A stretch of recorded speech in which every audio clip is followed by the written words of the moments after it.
ഈ വന്ന ആളെ എനിക്കറിയാം. ഈ വന്ന ആളെ കുറിച്ചുള്ള മുഴുവൻ ഡീറ്റെയിൽസും വെള്ളാപ്പള്ളിക്ക് അറിയാം. പേരെന്തുവാ? പേര് അവിടെ ജസ്റ്റ് മിനിറ്റ് പേപ്പർ നോക്കട്ടെ. റാഷിദ്. ഒരാളുടെ ജാതകം വരെ അറിയാം, പക്ഷെ അയാളുടെ പേര് പേപ്പറെ നോക്കി വായിക്കണം. മുകളിൽ നിന്ന് എഴുതി കൊടുത്ത ചീട്ടാ. റാഷിദ് എന്ന് പറഞ്ഞാൽ പിന്നെ കേരളത്തിൽ അറിയാമല്ലോ, ആ പേര് വന്നു കഴിഞ്ഞാൽ പിന്നെ എന്തുകൊണ്ടാണ് അദ്ദേഹം അങ്ങനെ ഒരു ചോദ്യം വെള്ളാപ്പള്ളിയോട് ചോദിച്ചത്? അതിൻ്റെ പിന്നിൽ തീവ്ര ഇസ്ലാമിക് ചിന്തയെന്ന് വരുത്തി തീർക്കാൻ വേണ്ടിയാണ്. രസമൊന്നുമല്ല. ബാക്കി കൂടെ പറയട്ടെ.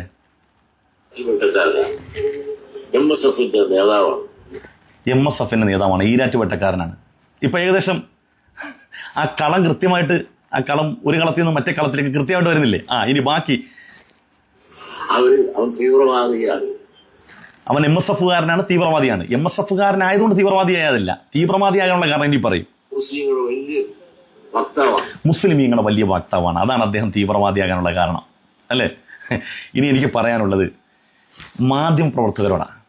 നിങ്ങൾക്ക് ഈ മാധ്യമധർമ്മം എന്ന് പറഞ്ഞ സംഗതി, മാധ്യമ ധാർമ്മികത എന്ന് പറഞ്ഞ സംഗതി തൊട്ട് തീണ്ടിയിട്ടുണ്ടെങ്കിൽ എന്തിനാണ് ഈ സാധനത്തിൻ്റെയൊക്കെ മുമ്പിൽ കൊണ്ട് മൈക്ക് പിടിക്കുന്നത്? 80 പിന്നിട്ട ഈ മനുഷ്യൻ്റെ അത്രയും ആരോഗ്യമില്ലാത്ത 80 പിന്നിട്ട ബഹുമാനപ്പെട്ട AP ഉസ്താദ് കേരളയാത്ര നടത്തും. കാസർഗോഡ് മുതൽ തിരുവനന്തപുരം വരെ മനുഷ്യർക്കൊപ്പം എന്ന പ്രമേയത്തിൽ മനുഷ്യന്റെ ഒരുമയെക്കുറിച്ച്, സ്നേഹത്തെക്കുറിച്ച്, സൗഹാർദ്ദത്തെക്കുറിച്ച്, സൗഹൃദത്തെക്കുറിച്ച്, എല്ലാ ജാതി മതത്തിലുംപ്പെട്ട മനുഷ്യർ ഒരുമയോടുകൂടി രാജ്യത്തിന്റെ പുരോഗതിക്ക് വേണ്ടി, നാടിന്റെ വികസനത്തിന് വേണ്ടി ഒരുമിച്ച് നിൽക്കണം, നാനാ തുറയിലുള്ളവർ ഒരുമിച്ച് ഒരു വഞ്ചിയിലെന്ന പോലെ സ്നേഹത്തിൽ കഴിഞ്ഞ് ഒന്നിച്ചു തുഴയണം എന്ന് പറയുന്ന പ്രമേയമായി മുന്നോട്ട് പോകുമ്പം ആ മനുഷ്യനെ കേൾക്കാൻ നിൽക്കാതെ അവരുടെ മുമ്പിൽ മൈക്ക് പിടിക്കുന്നതിന് പകരം ഇമാതിരി വൃത്തികേട് കാലഘട്ടത്തിന്റെ വേസ്റ്റുകളെ നിങ്ങളിങ്ങനെ കേൾക്കാൻ നിങ്ങൾക്ക് നാണമില്ലെന്ന് വയ്യാണ്. എന്തു ഗുണം ഈ മനുഷ്യർക്ക് എന്തു ഗുണം? ഇപ്പൊ ഇദ്ദേഹം പറഞ്ഞില്ലേ അവൻ മുസ്ലിമിയുടെ വാക്താവാണെന്ന്. മുസ്ലിമീങ്ങളുടെ വാക്താവായി മറ്റൊരാളെയും കാണിച്ചു തരാം. അദ്ദേഹം ഒന്നാം തരം മുസ്ലിമാ, ഖുർആൻ ഓതി പ്രസംഗിക്കുന്ന ആളാ.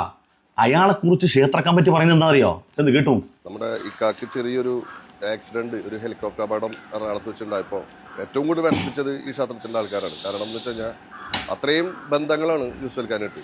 അപ്പോൾ അത് അപകടം നടന്ന് അപ്പം തന്നെ ഒന്നും സംഭവിച്ചില്ല, അറിഞ്ഞ വശം തന്നെ നമ്മൾ ഈ ക്ഷേത്രത്തിൽ യൂസുഫ് ഖാന്റെ പേരിൽ സമ്പൂർണ്ണ ചുറ്റുവിളക്ക് നടത്തി ആൾക്ക് ആയുരാരോഗ്യ സൗഖ്യങ്ങൾ ഉണ്ടാവട്ടെ എന്ന് പ്രാർത്ഥിച്ചുകൊണ്ടാണ് നമ്മൾ നടത്തിയത്. യൂസുഫ് അലി സാഹിബിന് ഒരു ആപത്ത് വന്നപ്പോൾ പ്രാർത്ഥിക്കുന്നതാരാ? ഹൈന്ദവ സഹോദരങ്ങൾ. അവരുടെ വിശ്വാസപ്രകാരം അവർ ക്ഷേത്രത്തിൽ വിളക്ക് വെച്ച് പ്രാർത്ഥിക്കുന്നു. എന്തിനു വേണ്ടി? ഒരു മുസൽമാന് വേണ്ടി ഒരു പ്രാർത്ഥിക്കുന്ന എന്തിനു വേണ്ടിയാണ്?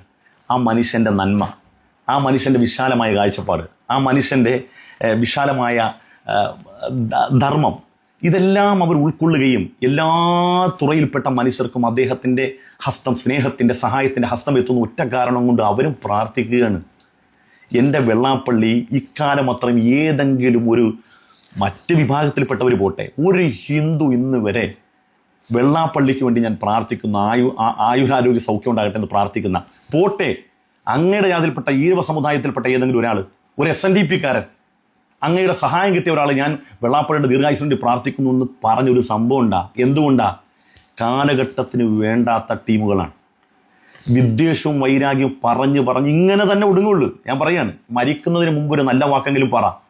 മരിക്കുന്നതിന് മുമ്പ് അവസാന ശ്വാസം വിടുന്നതിന് മുമ്പെങ്കിലും ഒരു മനുഷ്യനിക്ക് പരസ്പരം സ്നേഹിക്കാനുള്ള ഒരുമയുടെ, നിങ്ങൾ ഈ സത്യം പറഞ്ഞാൽ വെള്ളാപ്പള്ളി, എനിക്കൊരു കാര്യം പറയാനുള്ളത്, നിങ്ങൾ സത്യത്തിലൊരു വർഗീയവാദിയാണെന്നൊന്നും ഞാൻ വാദിക്കുന്നില്ല. കാരണം നിങ്ങളിപ്പോൾ ഈ പറഞ്ഞുകൊണ്ടിരിക്കുന്ന കാര്യം അതിൻ്റെ പിന്നിൽ ലക്ഷ്യമുണ്ട്, ആ ലക്ഷ്യസ്ഥാപനത്തിന് വേണ്ടിയാണ്. പക്ഷെ ഒരു കാര്യം മനസ്സിലാക്കുക, ഞാനും നിങ്ങളുമൊക്കെ മരണപ്പെട്ടു പോകും. നമ്മൾ പറഞ്ഞ വാക്കുകൾ ഇവിടെ നിലനിൽക്കും. നമ്മൾ ചിന്തിക്കണ്ടേ, നമ്മൾ പറഞ്ഞ വാക്കുകൾ ഇവിടെ നിലനിൽക്കും. വെള്ളാപ്പള്ളി എന്ന ആളെ മനുഷ്യർ ഓർക്കുന്നത് വിദ്വേഷിയായിട്ടാണ്. BJPയുടെ നേതാവാണ് O രാജഗോപാലൻ. മുസ്ലിമീങ്ങളടക്കമുള്ള ആളുകൾക്ക് O രാജഗോപാലിനെ കുറിച്ച് ഒരു നിഷ്പക്ഷ, ഒരു മിതവാദി എന്നുള്ള ആള് BJPക്കാരനാണ്, എന്നാലും കുറച്ചൊക്കെ മനസ്സാക്ഷിയുള്ള ആളെന്നാണ്. ഈ ശ്രീധരൻപിള്ള, അവരെക്കുറിച്ച് മുസ്ലിമീങ്ങൾക്ക് അങ്ങനെ അഭിപ്രായം. എന്തിനേറെ സുരേന്ദ്രനെ കുറിച്ച് വരുന്നുണ്ട്. സുരേന്ദ്രൻ എന്തിനു വേണ്ടിയാണ് ഇതൊക്കെ? തുപ്പൽ ബിരിയാണി എന്നൊക്കെ അദ്ദേഹം പറഞ്ഞു. മുല്ലാക്കന്മാർ തുപ്പുന്നതാണ് ഹലാൽ ബിരിയാണി. ഈ അടുത്ത് കണ്ണൂർ കണ്ടില്ലേ, ഒരു മുസ്ലിം കുടുംബത്തിൻ്റെ കല്യാണത്തിൽ അദ്ദേഹം പോയി ഭാഗവാക്കാകുന്നു, ചിത്രമെടുക്കുന്നു, അദ്ദേഹത്തിൻ്റെ ഫേസ്ബുക്ക് പ്രൊഫൈലിൽ അത് പങ്കുവെക്കുന്നു. ഇത്രയേ ഉള്ളൂ. കൃഷ്ണകുമാർ, BJPയുടെ കൊല്ലത്തെ നേതാവ്, അദ്ദേഹത്തിൻ്റെ ഉറ്റ സുഹൃത്തുക്കളൊക്കെ മുസ്ലിമുകൾ, എന്ത് നല്ല അഭിപ്രായം അദ്ദേഹത്തെക്കുറിച്ച്. BJPക്കാരനാണ് സംഭവം. പക്ഷേ അവരൊക്കെ ഈ രാഷ്ട്രീയത്തിന് വേണ്ടി സംസാരിക്കുന്ന, ഇങ്ങനെയൊക്കെ സംസാരിച്ചാലേ ഒരു രാഷ്ട്രീയത്തിൻ്റെ നിലനിൽപ്പ്, ഒരു പൊളിറ്റിക്സിൻ്റെ നിലനിൽപ്പ്, ഒരു സിദ്ധാന്തം നിലനിൽക്കണമെങ്കിൽ ഈ രൂപത്തിൽ ഒരു അപരനെ ഉണ്ടാക്കി, മുസ്ലിം എന്ന് പറഞ്ഞാൽ അവൻ തീവ്രവാദിയാണ്, ഭീകരവാദിയാണ്, ഇങ്ങനെ പറഞ്ഞാലേ അതിന് നിലനിൽപ്പുള്ളൂ. ഒരു അപരനെ സൃഷ്ടിക്കുക എന്നതിൻ്റെ ഭാഗമാണ്. അതുകൊണ്ട് പറയുന്നല്ല നിങ്ങൾക്ക് വൈരാഗ്യമുള്ളൂ. പക്ഷെ നിങ്ങൾ മനസ്സിലാക്കേണ്ടത്, വ്യക്തിപരമായിട്ട് നിങ്ങൾ മനസ്സിലാക്കേണ്ടത്, നിങ്ങൾ പറഞ്ഞ ഓരോ വർത്താനങ്ങളും ഇവിടെ യൂട്യൂബിലും ഫേസ്ബുക്കിലും ഒക്കെ അപ്ലോഡ് ചെയ്യപ്പെട്ട് കിടക്കും. വെള്ളാപ്പള്ളി, നിങ്ങൾ മരണപ്പെട്ടു, നമ്മളൊക്കെ പ്രായം ആയിക്കൊണ്ടിരിക്കുകയാണ്. ഏയ്, നമ്മൾ പ്രായം കുറഞ്ഞു വരുമല്ല, പ്രായം ആയിക്കൊണ്ടിരിക്കുകയാണ്. നമ്മൾ മരിച്ച് മലക്കും, ഭൂമിയിൽ നിന്ന് പോകും.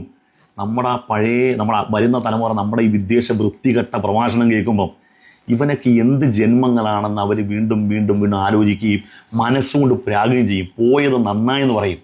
ജീവിതത്തിൽ അതുകൊണ്ട് ഒരു സ്നേഹത്തിൻ്റെ പുൽനാമ്പെങ്കിലും ബാക്കി വെച്ചിട്ട് പോകണേ വെള്ളാപ്പള്ളി.